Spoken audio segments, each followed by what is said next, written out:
এ প্রজন্মের সুপরিচিত তিন অভিনেত্রী সাফা কবির, মুমতাহিনা টয়া ও তানজিন তিশা। অসংখ্য ফ্যান ফলোয়ার তাদের। নাটকের পরিচালক, প্রযোজকদের কাছে তাদের কদরও বেশ ভালো। ছোট পর্দার সেই সুন্দরী অভিনেত্রীরাই কিনা মাদকের ভয়াবহ নেশায় আসক্ত। জি দর্শক, এমনই শোনা যাচ্ছে। গত 17ই অক্টোবর মাদক কেনা বেচার সঙ্গে সম্পৃক্ততার অভিযোগে গ্রেফতার হন অরিন্দম রায় দ্বীপ নামে নর্থ সাউথ বিশ্ববিদ্যালয়ের এক সাবেক শিক্ষার্থী। একটি বিশেষ হোয়াটসঅ্যাপ গ্রুপের মাধ্যমে তিনি নিয়মিত মাদক বিক্রি করে আসছিলেন, যে গ্রুপে শুধুই সাফা, টয়া, তিশাদের মতো জনপ্রিয় অভিনেত্রীরাই নন, নিয়মিত মাদকের অর্ডার করতেন সুনিধি নায়ক নামে একজন কলকাতার গায়িকাও।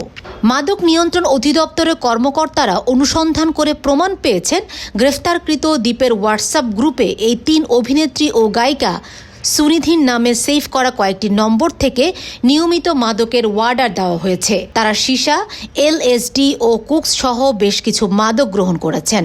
এ ব্যাপারে আরও অনুসন্ধান চালাচ্ছে মাদক নিয়ন্ত্রণ অধিদপ্তর। ইতোমধ্যে স্বরাষ্ট্র মন্ত্রণালয়ের উচ্চ পর্যায়ে এ বিষয়ে প্রতিবেদন পাঠানো হয়েছে।